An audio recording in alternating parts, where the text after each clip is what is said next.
नमस्कार, न्यूज 24 देख रहे हैं आप और आपके साथ मैं हूं सऊद मोहम्मद खालिद। दिन के 12 बज चुके हैं। बुलेटिन में सबसे पहले बात उत्तर प्रदेश में जारी बसों पर सियासत की। दरअसल यूपी सरकार ने एक बार फिर से कांग्रेस पर फर्जीवाड़े का आरोप लगाया है। डिप्टी सीएम दिनेश शर्मा ने दरअसल अब से कुछ देर पहले यह दावा किया कि कांग्रेस की बसों की लिस्ट में आधी बसों का आंकड़ा फर्जी है। शर्मा ने यह कहा कि करीब 450 बसें अनफिट या अधूरे कागजात के साथ हैं। हालांकि शुरू में यह कहा गया था कि अगर कहीं ना कहीं कुछ कागजात में, कुछ फिटनेस सर्टिफिकेट में कमी भी होती है तो उसे नजरअंदाज किया जा सकता है, लेकिन कम से कम इस वक्त तो उसी का हवाला बार बार दिया जा रहा है। कांग्रेस पार्टी के द्वारा नियोजित कोई बसें नहीं हैं, बल्कि ये सरकार के द्वारा भेजी गई बसें हैं।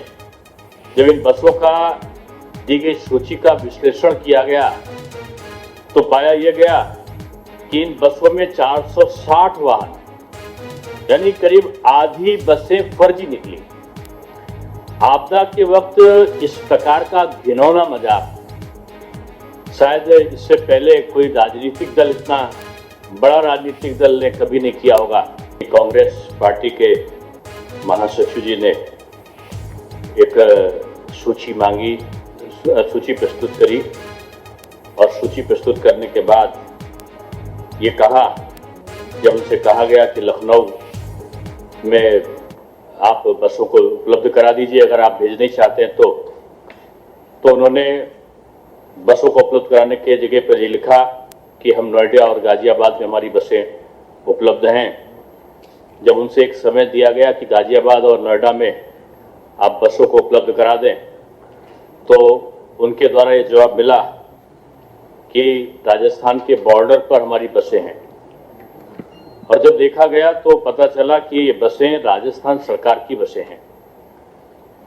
कांग्रेस पार्टी के द्वारा नियोजित कोई बसें नहीं हैं, बल्कि ये सरकार के द्वारा भेजी गई बसें हैं। कांग्रेस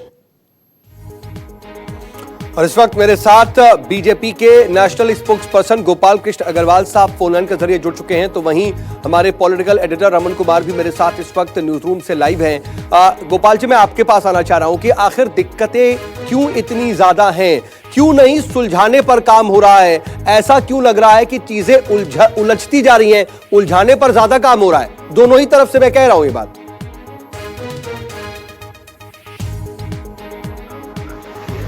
जब सरकार ने एक रेल का व्यवस्था करी थी कि रेल के द्वारा जो प्रवासी मजदूर है अपने अपने प्रदेशों में जा सकें, तो राजस्थान, महाराष्ट्र और पश्चिम बंगाल जैसे और झारखंड जैसे प्रदेशों ने बिल्कुल भी सामने नहीं आके सरकार का, केंद्र सरकार के पास कोई रिक्विजिशन भेजी नहीं रेलों के लिए, और फिर उसको राजनीति करनी शुरू कर दी कि प्रवासियों के लिए आप कुछ नहीं कर रहे, हम 1000 बसें भेजने को तैयार हैं। तो जब बसों की लिस्ट मांगी तो उसमें फर्जी लिस्ट भी घुसा दी बीच में, स्कूटर, ऑटो, इनके नंबर भी डाल दिए। और अगर आपके पास 1000 बसें नहीं है तो आपको किसने कहा 1000 की बात का? आप 200 बोलिए, 100 बोलिए, जितनी बसें हैं व्यवस्थित ढंग से सरकार। ठीक है गोपाल जी, आपकी बात समझ में आई, लेकिन मैं दो चीज आपसे पूछना चाह रहा हूँ। कांग्रेस ने कह रही है कि इस लिस्ट में कल आगरा में थी, वहाँ बसों का क्या हाल था? बसें कुछ भी नहीं थी, कुछ ही थी, और कह रहे 500 खड़ी हुई है। ठीक है, लेकिन कांग्रेस ये कह रही थी लिस्ट में फर्जीवाड़ा किया गया, छेड़छाड़ की गई है लिस्ट के साथ। ऐसी इस तरह की व्यवस्था नहीं थी। तो और इसी के साथ में अगर 1000 बसें नहीं है तो जितनी भी मुहैया हो रही है उसी का इस्तेमाल क्यों नहीं हो सकता? और फिर केवल फोटो अपॉर्चुनिटी के लिए, मीडिया कवरेज के लिए आप इस तरह की बातें करोगे और जो एक्सपोज करेगा उसको कहोगे कि राजनीति मत करो। कांग्रेस की ये जो घटियापन का जो पूरा प्रवासी की समस्या पर, प्रवासी मजदूरों की समस्या पे उसको क्लियर अप करने का जो काम है उसको एक्सपोज करना बहुत जरूरी है। ठीक है, आपने एक्सपोज कर दिया, लेकिन अब जितनी बसें हैं उसका इस्तेमाल होगा क्या? जितनी आपको फिट लग रही हैं बसें, लेकिन सरकार की व्यवस्था के अंतर्गत करिए। फिर आप प्रदेश सरकार की बसों को लेके पार्टी की कैसे बना? गोपाल जी, शायद आप तक आवाज नहीं पहुंच रही। ठीक है, मैं आ रहा हूं गोपाल जी, आपके पास आ रहा हूं। रोहित चौधरी मेरे साथ, कांग्रेस से मेरे साथ जुड़ चुके हैं फोन लाइन पर। रोहित, देखिए, आपको एक्सपोज करने की बात कही जा रही है, कहा जा रहा है कि आप उसमें फर्जी लिस्ट घुसा देते हैं उसमें आप ऑटो, रिक्शा, एम्बुलेंस सब लिस्ट दे रहे हैं। 1000 बसें नहीं थी तो जितनी थी उतनी बता देते। मैं जो बीजेपी के हमारे साथी एसी के कमरे में बैठ के बातें कर रहे हैं और मैं यहाँ बसों के साथ 45 डिग्री में सड़क पे खड़ा हूँ।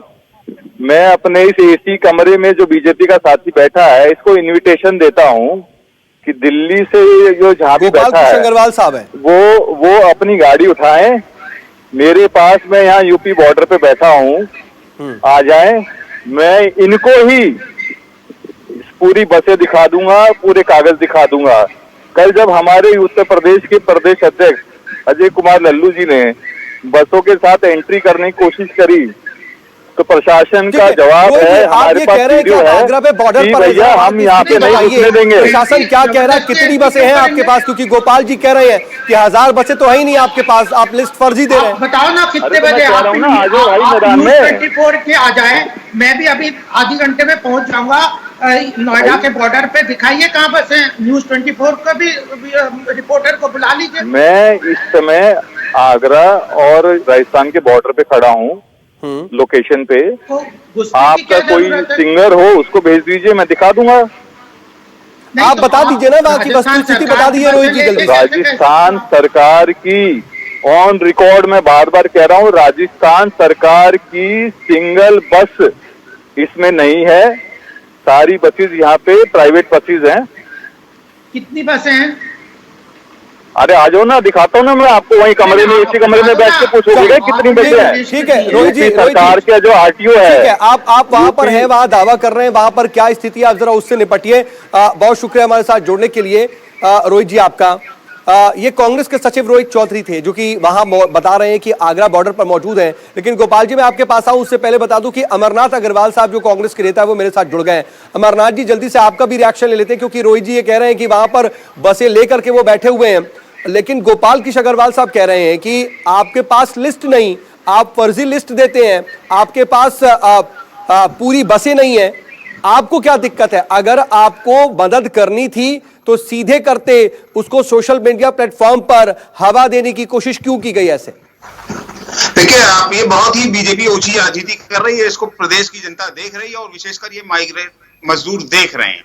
इनकी नियत और मंशा समझ रहे हैं, क्या खेल खेल रहे हैं। कल ही इन्होंने कहा 889 बसेज आपकी ठीक हैं, और आज ये गोपाल जी को तो कुछ मालूम भी नहीं है। बीजेपी मजाक कर रही है। आप देखिए, आगरा से कल आपने गिरफ्तार क्यों किया हमारे अध्यक्ष को? इसलिए गिरफ्तार किया कि एक तरफ तो शासन ने कहा कि आप बसें गाजियाबाद और नोएडा पहुंचा दें। जब वो गाजियाबाद और नोएडा पहुंचाने की बसें बात हुई और जब हम जाने लगे तो आगरा के पुलिस अधिकारियों ने रोका। ये आप लोगों ने चैनल पे दिखाया है, बिल्कुल हमको जाने नहीं दिया गया। गोपाल जी इसका जवाब तो बनता है ना, इसका जवाब तो दीजिए कि पहले सरकार अपना आदेश बदलती है, लखनऊ से फिर नोएडा और गाजियाबाद के डीएम को हैंडओवर करने की बात की जाती है, लेकिन ये आदेश क्यों नहीं आखिर पहुंचता है अधिकारियों तक? क्यों फिर आगरा में इतनी टसल हो जाती है, इतनी नोकझोंक हो जाती है, वहां से टस से मस नहीं होने दी जाती बसों को?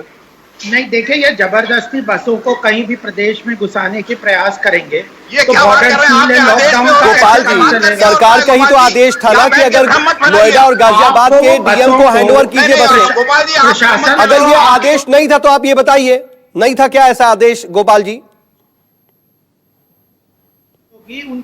उनके जो ड्राइवर है उनका पूरा डिटेल देना पड़ेगा, पूरा एक सिस्टम। अरे आप फिर लगेंगे, हवा कहाँ की भरी हुई है, टायरों में पंजाब की भरी है, राजस्थान की भरी है। क्या मजाक आप बना रहे हैं इस देश में? आप पूरे देश में हजार संवेदनशील आप हैं। आप पहले जानकारी ले लीजिए कि आपके प्रदेश सरकार के आदेश क्या है, तब आप हम बढ़ाइए चैनल पे बैठकर। आप कहते हो हमने समस्या का समाधान कर दिया। अरे हम समस्या समाधान की हमने कहा है कि प्रियंका जी का, गोपाल जी पहले मेरी बात सुनिए। प्रियंका जी ने ये तक कहा है अच्छा कि आप ठीक है, मैं गुजारिश करूंगा अमरनाथ अग्रवाल आपसे भी और गोपाल अग्रवाल जी आपसे भी कि एक एक करके बोलते हैं, क्योंकि फिर समझ में आएगा। आप एक बात रखिए और फिर दूसरा दूसरी बात रखिए, कम से कम संवाद हो। आपस में अगर बात करेंगे ना आपको समझ आएगा ना फिर दर्शकों को। नहीं, ठीक है सर, कराइए बात। पूछिए, प्रश्न किससे पूछना है? ठीक है, मैं गोपाल जी आपसे ही पूछ रहा था सवाल कि आखिर जब ये आदेश गया, सरकारी आदेश था ना कि आप नोएडा और गाजियाबाद के डीएम को आप हैंडओवर कीजिए, तो फिर वहां पर स्थिति क्यों नहीं वो एग्जीक्यूट हो पाया? देखिए, सबसे पहली बात कि जब केंद्र प्रदेश सरकार ने इनसे लिस्ट मांगी तो वो फर्जी लिस्ट उसमें घुस रखी थी ऑटो के, 3 व्हीलर के, इसका मतलब इन्होंने कोई चेक नहीं किया। सरकार को उस पूरी प्रक्रिया के तहत करना पड़ता है। अगर कोई भी राशन की बांटना है, कोई जो आइसोलेशन कैंप लगाने हैं, मेडिकल फैसिलिटीज, कोई किसी को कोई डोनेट करनी है पीपीई किट, सरकार की पूरी प्रक्रिया है। हम भी काम कर रहे हैं 2 महीने से, 60 दिन से, प्रदेश सरकार और लोकल। ठीक है। मैं गोपाल जी एक छोटा सा सवाल और पूछ ले रहा हूँ। अमरनाथ अग्रवाल जी के पास आना चाहूंगा। मेरे साथ हमारे पॉलिटिकल एडिटर भी बने हुए, मैं उनके पास भी चलूंगा। लेकिन गोपाल जी एक छोटा सा सवाल और। गोपाल जी मुझे ये बताइए, आप कह रहे हैं कि 1000 बसें नहीं है आपके पास, अगर बसें नहीं थी तो आपको नहीं बताना चाहिए था, 200 थी 200 बोलती। अगर वहां पर आगरा बॉर्डर पर मैं कह रहा हूं 50 बसें भी हैं, तो क्या उन 50 बसों को ही परमिट देकर के फौरी तौर पर उन मजदूरों की राहत नहीं पहुंचाई जा सकती? ये कोशिश नहीं हो सकती? बिल्कुल होनी, अड़ंगा क्यों लग रहा है बार बार? होगी भी और होनी भी चाहिए।